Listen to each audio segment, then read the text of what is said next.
Morning. Yo, maybe you can say a couple for me. You know, since Hashem created the world, Hashem has been doing just two things. You know, you take 6 days to create the world, and then what's he doing since then? Rest. No, Shabbat he rested. What is Hashem doing since he created the world? The rabbis tell us he's doing two things. He is making shidduchim, and he's flipping ladders. Yeah, what you doing now? He's doing one of two things. He's making shidduchim and flipping ladders. Now you think that making a shidduch is just getting this person to that person, or no?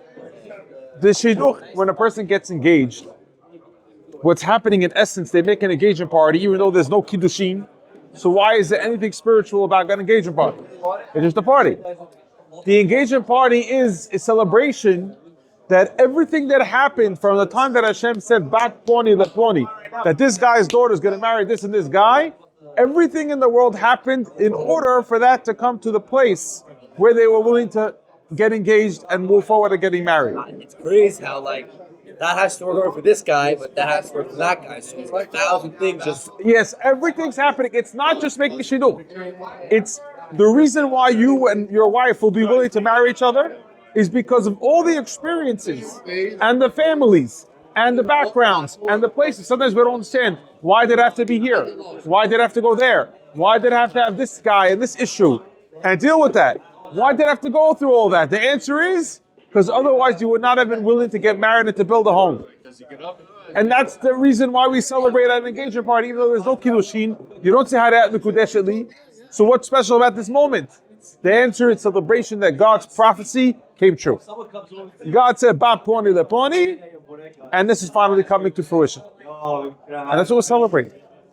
Another thing that's happening in the world, since the time of creation until today, every single moment, is that Hashem is flipping ladders. Flipping ladders. What does it mean, flipping ladders? Mashpil ge'im ad haaretz, magbia shefalim ad marom. He's taking the haughty ones and he's bringing them down to the ground. He's taking the poor people and he's bringing them up. Everybody goes through a 15-year cycle of becoming wealthy, on top, in power, and then they go to the ground. Nobody stays on top forever. And even if he has a good ending, the question is what's going to be with his children? People don't usually have success for that long. The ladder, if you want to be on top of the ladder, make sure that you always go to the bottom, because Hashem's always turning. So you try to go up, ooh, go to the bottom. And you can see people who have 3 hadamas, 2 mandamas, and still, years later, they come to Israel without $1 in their pocket. Why is that? Because Hashem flipped the ladder. That's the Mesilat Yesharim tells us.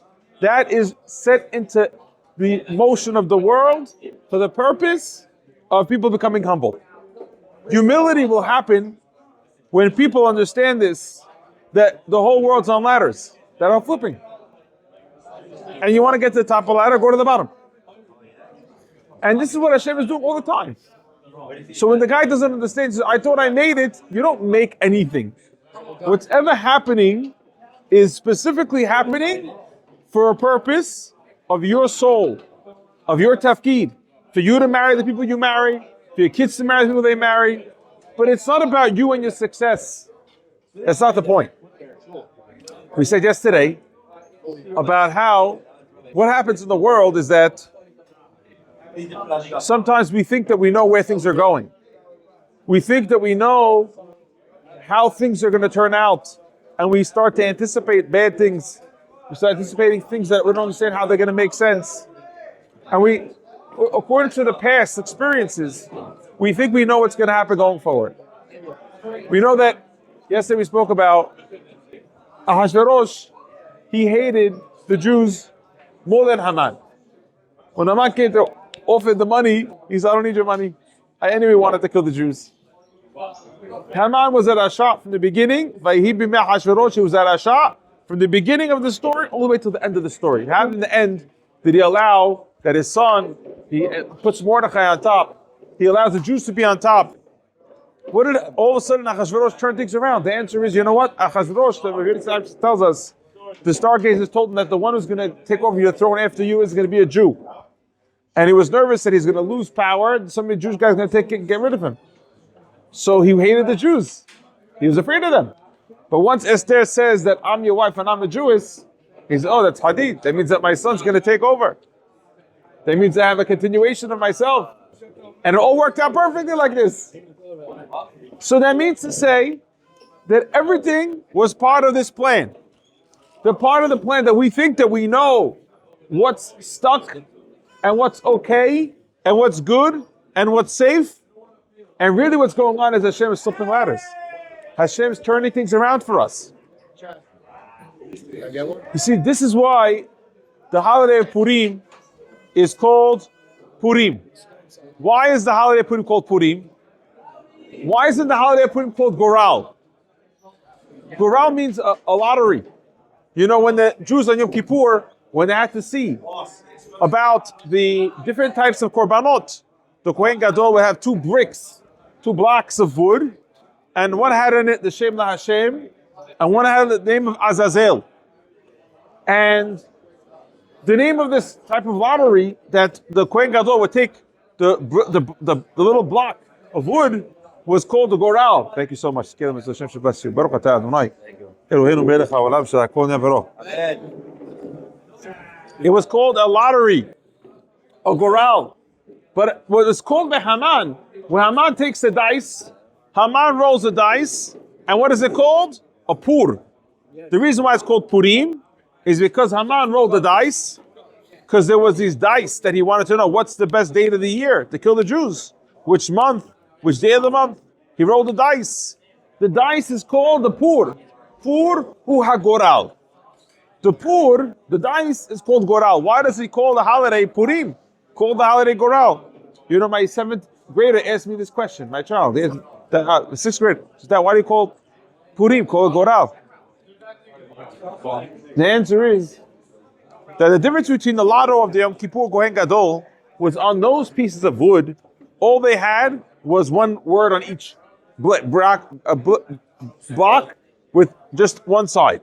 One said on it Lashem, one said Azazel. He takes the 2 blocks of wood, he puts one on the goat, that goes to Hashem, one goes to Azazel. But by the lottery of Haman, it was a dice. Amen. Where it had many sides. And what was on top goes to the bottom. And the bottom goes to the top. And that's the reason why it calls it Purim. You know why? Because Purim means that was on top. The guy who was on top goes to the bottom. The guy who was on the bottom goes to the top. And they thought that they were going on top, going on to the bottom. Haman, where did Haman start off? He was a barber.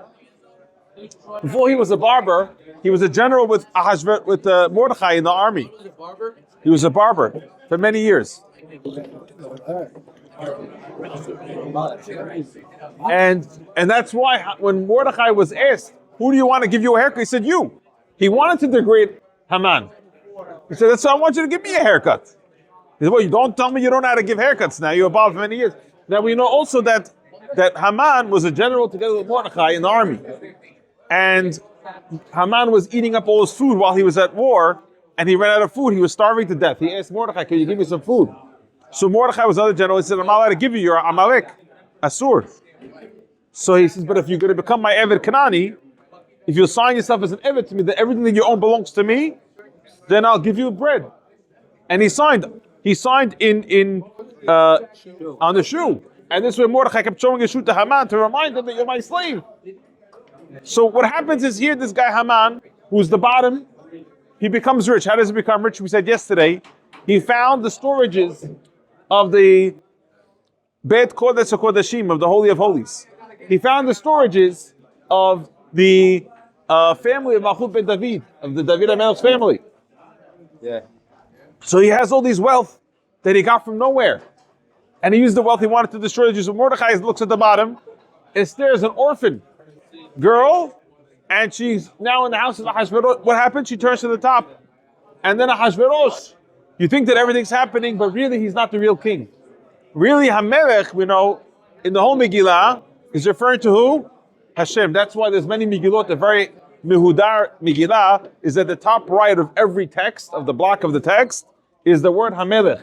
To say that really it's not Ahashverosh who's running it, it's really Hashem who's the king, who's hiding behind everything. You understand? That's the concept of the secret of what's going on. You think that you are going up or you're going down. You're not going up and not going down. There's a plan here. Hashem is hiding behind the whole scene. He's the producer. He's Anochi Haster Astir Panei Be'emahu. And while he's hiding behind the whole story, people are going up, people are going down. So some people, they stop, but they get hyper focused on what type of car I have, what type of wife I have. Is my wife the most attractive woman in the community, right? And then all of a sudden, it's not even important anymore. Maybe his wife doesn't even care about him. He gets so focused on the wrong things of his status. But status doesn't stay forever. Because status is only there for the purpose of Hashem's plan coming to fruition. And we have to know always, what does Hashem want from us in our situation? Because where we are right now in the ladder, we don't know. It could be that Hashem's going to flip the ladder, and the guys who are on the bottom of the ladder go to the top. And I might be like that guy in the Goral that I thought I was the bottom, really thinks they're at the top. When Ahashverosh thinks he's very scared, and he's afraid that his one who's going to take over his kingdom is going to be the Jew, he didn't realize that really everything was okay. And a lot of times that we have things that we're afraid about, most things that we're afraid about don't end up happening. Most things that people fear never even turn into issues. What turns into issues are things that people didn't even think about those things. So, you know what? I'm not saying not to be cautious, but to get yourself taken over by fear is not going to help. You know why? Because you're anyway just a puppet. You're anyway just part of the script that Hashem wants for you to go through on a certain level. That's why Purim is a greater day than Kippur. Why is Purim greater than Kippur? I'll tell you why. We know that Yom Kippur is like Purim. In which way is Yom Purim greater than Yom Kippur? Because the Teshuvah of Yom Kippur is different than Teshuvah of the whole year. All year long you have to do Teshuvah. But on Yom Kippur you do Teshuvah of something else. Out of fear of the punishment. You're doing Teshuvah for not being your tafkid. You didn't do your purpose in life. You have a purpose in life, and if you want to have a teshuvah, are you living up to what your purpose is? Esther, Mordechai told her, your purpose in life now is to go to Hashverosh and to convince him and to put your life in danger, and that's your purpose. And sometimes we have our own purpose in life, we're not doing it. Why? Because we think that we're not supposed to be that type of person. We're not supposed to have go through these types of things. But we don't realize that the status of where you are right now, of doing the right thing and where you are right now, that's your biggest job. When we see that Esther, she had to go up and do it, he said, if you're not going to do it now, Mordechai tells Esther, if you're not going to go and talk to Hashverosh, then he says, Hashem will send somebody else to save the Jews, and you're going to be lost. Because everybody has their time in life when Hashem is setting up the stage for you to do your main job. What is your main job right now in life? Right now, Rabbi Laniero needs me for certain positions. It's very hard at working Lev Aharon, where there's constant change, constant different types of boys coming, constant. So if you get stuck in your job in Lev Aharon, you'll probably many times not do anything, because the boys and the needs of the boys constantly shift here. If somebody do their job at Lev Aharon, the best way to do the job here is to constantly ask Rabbi Laniero, Rabbi Kessler, Rabbi Amar, Rabbi Nisim Salem, what is needed right now in the yeshiva to be done? If it means that at 10 o'clock to wake up the boys because of the trip at 10:30, that's what needs to be done. And the same thing is true also with Hashem. We don't know sometimes, what does Hashem want me to do right now? Because sometimes we get busy with job descriptions that we built for ourselves, thinking this is what we're supposed to be. And many times those things shift according to the position that we're in right now. And right now you're in Lev Aharon, right now you have First Seder, right now you have, so how do you deal with the situation that you're in right now? What does Hashem want you to step up? And that's what Yom Kippur is about. My God, before I was born, I wasn't worth being born. Now that I was born, It's as if I wasn't even born. What does that mean? Why are you doing tshuva on what I wasn't even born yet? The answer is because your neshama waited 6,000 years for it to come down to the world for a specific purpose. Your soul waited 6,000 years for the time when it could be with this family that it's in, and the Bukhari community that you're from, and the Syrian community that you were born in, and everything was exactly the place when you came from to be doing your purpose, your mission. And you know what we do? We say, no, I wish I wasn't this. I wish I was that. I wish I was this. But you're not doing your script. The day of Purim is the day when we realize that exactly where I am on the ladder of today is exactly where I'm supposed to be. I'm not supposed to be higher, I'm supposed to be lower. I don't have to try to change my status on the ladder. Hashem is anyway flipping ladders. My job is one thing, is to be in the now, to see who needs me now. You want to know what your purpose in life is? You want to know what your spiritual USP, unique selling proposition. What is your spiritual connection? What are you supposed to be doing in your life? The answer is, where are you needed most? Where are you needed most?